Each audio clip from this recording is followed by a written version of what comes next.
अस्सलाम वालेकुम वरहमतुल्लाहि वबरकातुहू। तमाम हज़रात खैर आफियत से, अल्लाह तबारक व तआला आपको जज़ाकल्लाहु खैर दे।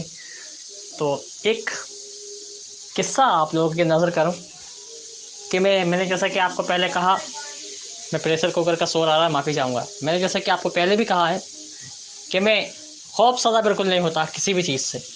चाहे मेरे सामने शेर भी आ जाएगा ना, तो मैं उससे खौफ़ज़दा नहीं होता। ये तो मेरी एक ख़ासियत है। तो एक बार का आपको वाक़या रवा करूँ। मैं शुरू से ही ट्रैवलिंग करता हूँ, तो अकेला आना जाना करता हूँ। करीबन जब मैं 5वीं क्लास में पढ़ता था, 5th क्लास में, तब तक घर वालों का साथ था। और जहाँ तक कि 6वीं 7वीं 8वीं तक भी मेरे को वो गाइड कर देते थे।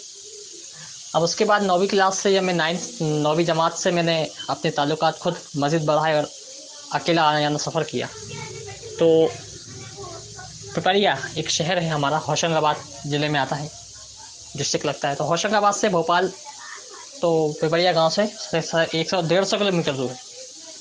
तो रास्ते में आसिमा मॉल जब पड़ता है, तो देखिए मैं आपको बताना चलूँ कि आसिमा मॉल था। मैं करीबन वहाँ पर अपने घर जा रहा था उस टाइम। हॉस्टल से पढ़ाई करता हूँ मैं, भी भोपाल में पढ़ता था पहले। तो फिर मैं वहाँ से अपने घर जा रहा था, अकेला था मैं। और विंटर का समय था, एकदम सर्दी, बहुत सख्त ठंड लग रही थी मुझे, बहुत तेज़ी की ठंड थी। और इतनी तेज़ ठंड कि मान लीजिए मेरे पास, समझ लीजिए, पैसे तो थे, करीबन 1500 रुपये मेरे पास थे। और मेरी एक आदत है, मुझे कोई भी कुछ कहता है, मैं उसकी बात पर फ़ौरन अमल कर देता हूँ। अगर कोई परेशान है तो मैं उसकी मदद करने के लिए तत्पर कोशिश रहता हूँ। भले मेरे पास ना हो, मैं भूखा मर जाऊँगा, पर उसको मैं हेल्प कर देता हूँ। हाँ, मैं कोशिश करता हूँ। अभी मैं ये सब उलझा रहता था, पर अब तो खैर अभी भी कर देता हूँ, ऐसी कोई बात नहीं है। अल्लाह ने दिया है तो सब कुछ है। तो उस टाइम में स्कॉलरशिप की ही जो पैसे थे, उनसे मैं घर जा रहा था अपने। तो मैं जब पहुंचा तो मैंने कहा स्वेटर वाटर ख़रीद लेंगे रास्ते से। नहीं ख़रीदा। फिर मैंने कहा चलो ठीक है, शाम तक घर पहुंच जाएंगे। यानी कि मैं बस स्टैंड में पहुंच गया था 2:30-3 बजे दोपहर के। शाम के 3 बजे पहुंच गया था। ये PM पे है ना। पर इंतज़ार करते करते गाड़ी का करीबन 7 बज गया। शाम का 7 बज गया। भाई साहब, आपको हकीकत बता रहा हूँ। मैंने कहा या खुदा, ये क्या माजरा है। या तो हर 15 मिनट में बस मिल जाती है, गाड़ी मिल जाती है जाने के लिए। मैं इतनी देर से खड़ा हुआ हूँ, मुझे अभी तक कोई एक सवारी नहीं मिली, एक मतलब गाड़ी नहीं मिली जाने के लिए। मैंने कहा चलो ठीक है, वही होगा जो खुदा को मंजूर होगा। तो उधर से एक लेडी आई, और अच्छी खासी लड़की थी। ज़्यादा उम्र नहीं कहूँगा, मगर तो मैंने नहीं अंदाज़ा लगाया। और उन्होंने मुझसे कहा कि मेरा जो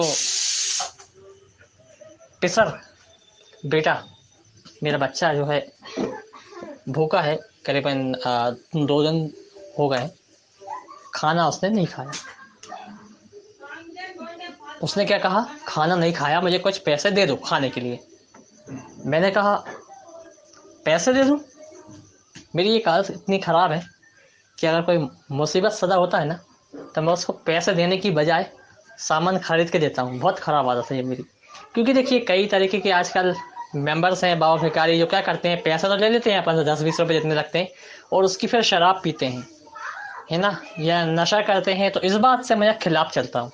तो मैंने उससे स्पष्ट लहजे में कहा, मैंने कहा पैसे दे दूँ? कि लगे हाँ पैसे दे दो, मेरा लड़का 2 दिन से भूखा है।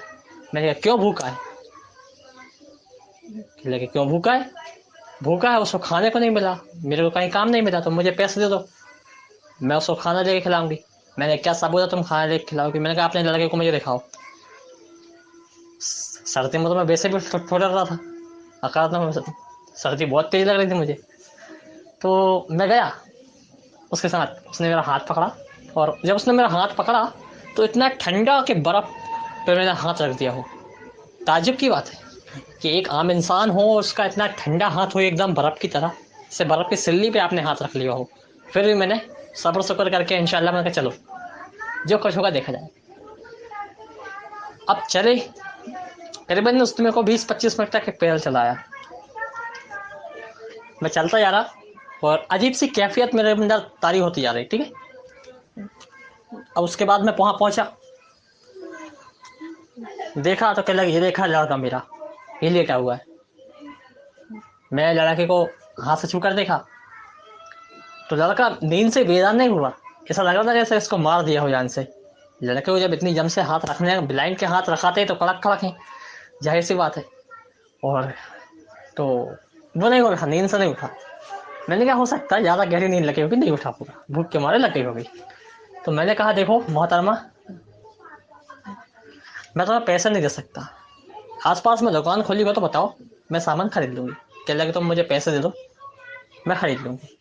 फिर पता नहीं मेरे दिमाग में क्या आया, तो मैंने बताया आपको 1500 रुपये दे के चल रहा था, तो मैंने 1000 निकाले। मैंने कहा 500 रुपये मेरे किराए के लिए बहुत हैं, बल्कि ये भी बच जाएंगे। पर उस टाइम मेरे पास 500 के नोट पे चेंज नहीं थे, तो मैंने 1000 निकाले और उसके हाथ में थमा दिए। उसके हाथ में मैंने पैसे रखे और उसने कहा आप जाओ। तो मैंने कहा जाऊँ? कह लगे हाँ जाओ। मैंने कहा ठीक है। कह लगे पीछे पालट के मत देखना। तो जाहिर सी बात है, ब्लाइंड टोटली दिखता तो वैसे भी नहीं है। तो वहाँ जब मैं खड़ा हुआ था तो मैंने कहा शायद यार यहीं रुक जाता हूँ, गर्मी का मतलब ठंड का मौसम है तो गाड़ी वाड़ी गुजरेगी तो मैं देख लूँगा बाहर जाकर, अभी यहीं रुक जाता हूँ। गर्माहट से है, मैंने कहा अंदर थोड़ी सी। तो मैंने कहा मुझे यहीं रुक जान दो आप। तो लगे नहीं आप जाओ। मैंने कहा जाहिर से मैं ताजुब करने लगा, मैंने कहा मैंने कहा पैसे ले लिए और किधर जाओ। तो फिर मैंने कुछ नहीं सोचा, मैं आगे बढ़ा तो कह लगे पीछे मत पलटना। तो पता नहीं, अब ब्लाइंड है, तसद्दुद तो होता ही एक दिलचस्प कि चश्मा होता है कि चलिए यार पलट के देखा तो आखिर इसने मना क्यों किया, किया तो क्यों किया। जब मैं पीछे घूमा तो एक हवा मुझसे टकराई, अच्छी तेज ठंडी हवा लगी। उसके बाद वहाँ पे मैंने आवाज़ दी उस लड़के को, खातून खातून करके।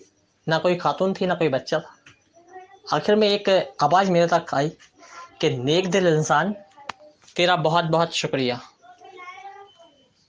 जा सामने वो गाड़ी खड़ी है, तुझे अपनी मंजिल तक पहुंचा देगी।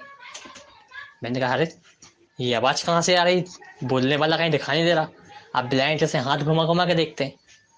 तो एक भैया जा रहे थे, कहते भैया क्या हो गया, क्या क्या क्या क्या गिर गया आपका। नहीं कुछ नहीं कुछ नहीं। कहने लगे आप जाओगे कहाँ। मैं परे जाऊँगा। कहने लगे चलो वो गाड़ी खड़ी सामने, आपको वहाँ तक छोड़ दूँ।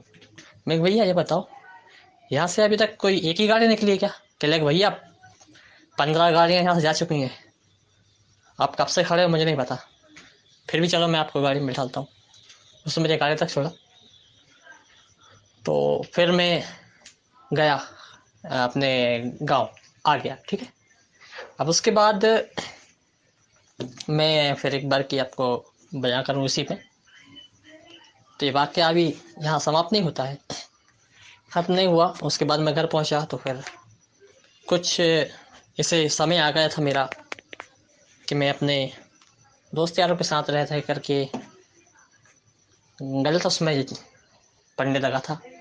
तो मैंने ज़िंदगी में नशा आज तक किसी चीज़ का नहीं किया, शराब वगैरह नहीं पी, और ना ही मैं कभी छूँगा इन चीज़ों को। उससे बाद में गुटखे के अलावा तम्बाकू जो होती है यानी उसको खाता हूँ। और मेरे ख्याल से मैसेज लंबा हो रहा है, तो मैं कोशिश करूँगा कि अगला जो इसका आगे का किस्सा है वो आपको मैं नज़र करूँगा। पर ऐसा ज़रूर हुआ है कि इसके बाद का दूसरा वाक़या लगा हुआ है, वो मैं आपको कभी अगले मैसेज में सुनाऊँगा इंशाल्लाह, टाइम रहा तो। कि देखिए मुझे नहीं पता कि वो कौन था, क्या चीज़ थी, अल्लाह की मखलूक ही होगी और मैं नहीं पहचान सका। तो और ये बात का जिक्र मैंने अपने घर वालों से भी नहीं किया कि मैंने किसको इतने इतने पैसे देकर आया हूँ, है ना। तो ये बात है, मैंने चुपचाप अपने तक इस बात को महदूद रखा। तो और ऐसे कई तमाम वाक़ये पड़े हुए हैं। मैं आपको इसका दूसरा वाक़या भी कभी इसी से ऐसे ही घटना से जुड़ा हुआ एक वाक़या बताऊँगा, यही लड़की का। तो ऐसे ही कुछ हैरत हुई थी, और वो हैरत जब हुई, वो वाक़या जब घटा, तो मैं बहुत खुश था उस वाक़ये से। मैं सोचता था कि या अल्लाह ये हमेशा ऐसा होता रहे तो बहुत अच्छा है।